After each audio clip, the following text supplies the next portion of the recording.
This morning, I am pleased to announce that I have a sermon in front of me. After 3 weeks of Ask Me Anything, if you've been here, we've been in a series where our pastors answer questions on the spot and off the cuff, and it is a nerve-wracking experience for someone like me. But I have to tell you that every time we do this, I'm reminded of how much our questions overlap, how much we're all kind of asking the same things. And one of the questions that we all are asking in one way or another is, how am I supposed to live? How do I live well?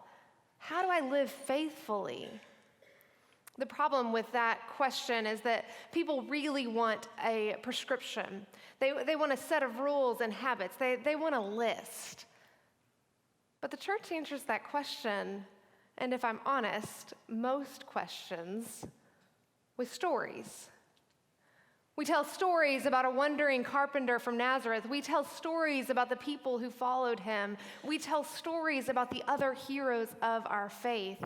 And we let those stories sink into our imaginations and flow through our veins so that our own story is transformed and shaped by the stories from long ago. This morning, we're at the beginning of a story. And for the next several weeks, we'll be walking through the story of King David. David is a big deal in the first half of the Bible, in the Old Testament. His name appears almost 1,000 times. Almost 1,000 times. That's more than Moses. That's more than Jacob. That's more than Abraham. That's more than Paul. Frankly, that's more than anyone in the Bible except Jesus. Many Psalms are attributed to David. He is called a man after God's own heart. In him, we see so many things that we hope to be. We see a true worshiper and a good leader, a brave and bold person. David is this kind of larger-than-life figure in the Bible. But if we just barely scratch the surface of his story, we start to see that he, like us, is flawed. He's not perfect. He's complex. In him, we see so many things that we already are. A sinner that is still called and set apart by God. A good friend. A person trying to do the right thing. So during this sermon series, I want to invite you. We'll go through key points in the story of David, but we won't hit absolutely everything in worship. So I want to invite you to read along with us. We'll have a study guide available for you. There's a link that you can follow right now to get to this week's study guide. And so I hope that you will join us as we journey through this story together. Because knowing this story helps you wrestle with how to live well and faithfully. Knowing this story challenges you to grow. Knowing this story reminds you of who you already are. So this morning, we're starting at the beginning of David's story. But if you noticed, we didn't actually read from the beginning of a book in the Bible. We kind of started in the middle of 1 Samuel. 1 and 2 Samuel were originally one book. They tell one story. They're actually only divided into 1 and 2 Samuel because the scrolls were not long enough to keep both of them together. And so if we start in the middle of 1 Samuel, that means that we have some catching up to do. So I'm going to give you a little bit of background about what's happened up to this point. So Samuel is a prophet and a judge over Israel, but Israel wants to be like everyone else. They want to be like all of the other nations, and so they beg for a king. Samuel anoints Saul as king over Israel. But Saul disobeyed God. And in the chapter immediately before the one that we read this morning, Samuel tells Saul that God has rejected him as king because of his disobedience. That pronouncement of judgment was incredibly difficult for Samuel. So when we see Samuel this morning for the first time, Samuel is grieving. The passage begins with God asking Samuel, "Why are you still grieving?" He's deeply upset and troubled, and God sees that. The passage actually hinges, and if you want to open your Bibles, that might be helpful. The passage actually hinges on this Hebrew word, ra'ah. which means to see. In verse 1, that word that is translated in the New Revised Standard Version as provided, it's actually literally seen. I have seen for myself a king. And then if you move down through verses 6 and 7, that whole section is about appearances and reality, what we see versus what God sees. The whole passage is about right sight. But right sight is never really a function of your eyes. Your eyes take in data, I'll give you that, but your mind interprets it and tells you what it means. It assigns meaning to it. This is how two people can see the same thing and come to completely different conclusions. So I want to do a little bit of an experiment this morning. I think that I have some pictures downstairs. And I want to ask you, what do you see first? What do you see first when you see this picture? Old lady, young lady?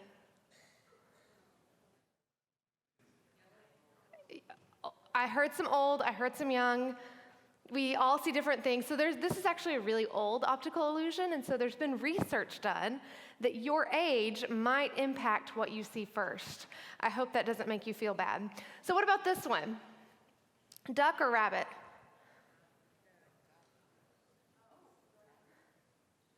I heard both, which is the point, right? That optical illusions are meant to trick the eye and stretch your brain. They are reminders that perhaps that what you're seeing is not all there is to see. There's an old woman and there's a young woman. If you want to talk about it, we can talk about it afterward. There's a duck and there's a rabbit. Samuel and Jesse and even David could not see all that God could see when it came to the future of Israel and to the sons of Jesse and to David himself. They had blinders on that they didn't recognize or maybe even know about. It took God intervening for them to see rightly. And the same is true for us. We cannot see all that God can see. We have on blinders, and we need God to intervene for us to see rightly. I want to ask you 3 questions this morning, but before I do, I want to remind you that right sight is not solely a function of your eyes. And so if you are someone that struggles with your eyesight, with your physical sight, this still applies to you. I'm using the word see because the Hebrew uses the word see, and so I'm picking that up from the text, but I'm really talking about how we understand the world and the people that we meet and how we understand ourselves. So first question, what do you see when you look around you? What do you see when you look at your circumstances? At the beginning of our passage, Samuel is grieving. He is devastated by the fact that Saul has been rejected as king. Saul was his friend. Samuel had hoped that he would be a good leader for Israel. So when Samuel looks around him, all he sees is failure. All he sees is what might have been. When Samuel looks around him, he only sees the past. He only sees closed doors and no possibilities. But when God speaks, He calls him out of all of that. It's like God is waking Samuel up and asking him to look in a new direction, to focus on something else. God has seen for himself a king in Bethlehem. God has seen possibility. God has seen potential. God has seen hope for a future. God has seen a way, and he wants Samuel to see it too. God always sees a way when we see no way. It's our eyes that trick us into believing that we have no hope and no future. It's our eyes that trick us into believing that the doors are shut and locked. It's our eyes that trick us into believing there are no more options and that the past is better than what the future could possibly be. There's more and more research that's being done on how what we pay attention to and focus on impacts our happiness and our success and our understanding of life. You see, if we only attend to the things that go wrong, if we only focus on the things that are hard, if we only focus on what we don't have, if we're always comparing ourselves to other people, then we are going to struggle. If all we can see is the bad stuff, how hard, how painful, how toxic, how broken our situations are, then we need to refocus. We need to look in a new direction because our eyes simply aren't seeing what God sees. I'm not asking you to ignore whatever hard thing it is that you're facing. God's not ignoring it either. God sees when something is hard. God sees when something is broken. God sees when something is painful. But God also sees that the future he has in mind is whole and good and beautiful and peaceful. So when you look around you, when you look at your own circumstances, even if you have to squint because you can barely make it out in the distance, there's hope to be seen there. Second question. What do you see when you look at other people? Faye Lane has been a flight attendant for a decade, and as a flight attendant, she sees a lot of people. And she said that it's a surprisingly easy job to get jaded in, because believe it or not, people are mean. It should be hard to be mean when somebody is standing in your face smiling and handing you a hot coffee and a cookie, but believe it or not, people do it. And so she said that she was feeling going through a particularly difficult season in her job in late September of 2001, as we can imagine. And she was already a little bit on edge. It was September of 2001. We were all on edge, if you remember. And this passenger got on one of her flights with a garbage bag. Flight attendant pet peeve number 1. It happens. People don't have proper luggage, and so they get on the plane with garbage bags. It still drove her crazy, but Faye decided that she wasn't going to say anything. Then this passenger took his garbage bag and put it in the overhead bin, closed the bin, unfull, and put his hand on it like he was protecting it and stood there. Flight attendant pet peeve number 2. If the bin is not full, do not close the bin. It's shared space. So share, learn to do this. And then, what makes you think you can stand and slow down boarding? But Faye decided she was just agitated. She wasn't going to say anything. Then the passenger, mid-flight, the passenger gets up to go to the bathroom. And there's someone already in the restroom, and the seatbelt light is on, and so he just is going to stand there. Flight attendant pet peeve number 3. If the seatbelt light is on, the captain knows something you don't know, so sit down. So finally she says, "Sir, the seatbelt light is on." And he said, I know, I really need to go to the restroom. And then she said that she didn't want to talk to him. She was annoyed with him, but he was just standing there waiting for the restroom while she was sitting in the jump seat, and things got a little awkward. And so she said, "Are you flying for business or for pleasure?" And he said, neither. You see, my son was a first responder at Ground Zero, and I came to New York to pick up his belongings, but all they had left was a uniform. So it's in a bag in a bin on this flight.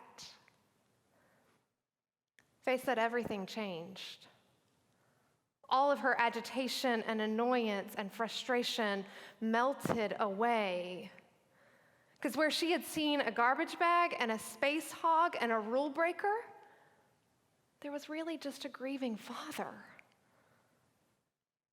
It's all too easy for us to reduce other people to the things we see on the outside or to our ideas about right and wrong. It's all too easy for us to make judgments about someone's character or personality or intelligence or beliefs based on the way that they're dressed, based on the car that they drive, this part of the city they live in, or the company they keep. It's all too easy for us to write somebody off as incapable because of the color of their skin or their gender or their age. It's all too easy for us to make up our minds before we ever see their hearts.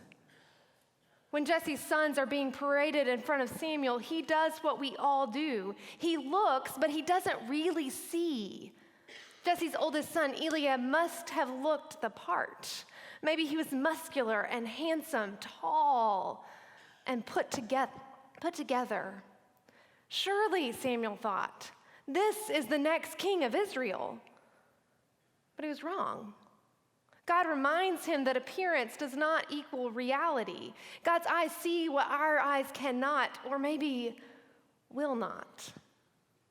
After surveying all 7 of Jesse's sons and still not seeing a king, Samuel asks Jesse if he has any more sons. I want you to note that Jesse has so little regard for his 8th son that he does not even call him by name. He just says that he's the youngest and that he's tending sheep. Clearly, to Jesse, this 8th son was not even worth bringing in front of Samuel. When you look at other people, they are worth more than a passing glance. When you look at other people, their value cannot be determined by their outward appearance. Last question.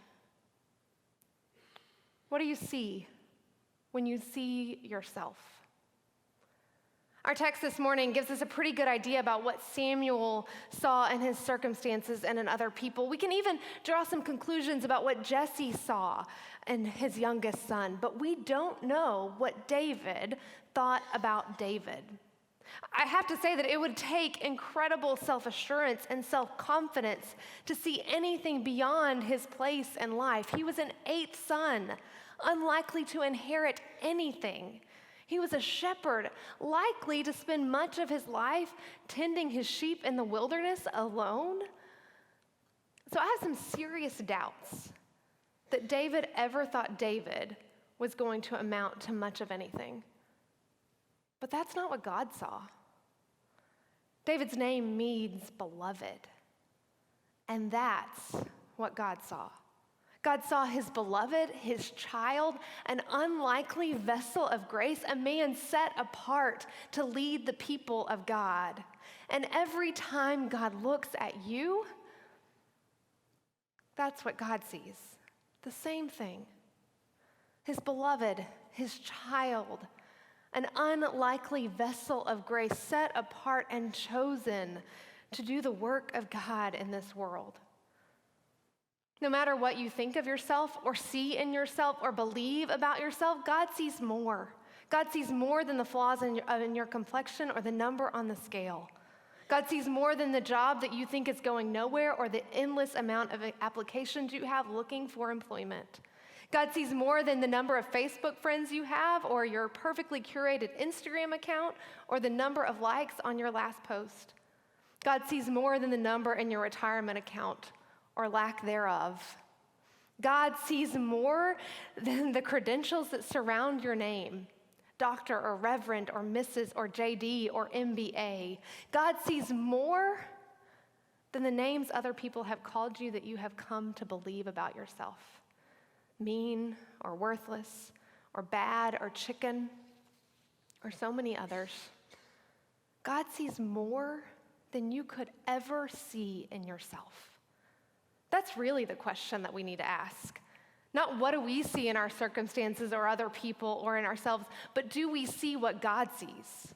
Do we see what God sees in our circumstances? Do we see what God sees in other people? Do we see what God sees in us? Because God always sees potential. God always sees possibility. God always sees newness. God always sees hope. God always sees belovedness and chosenness.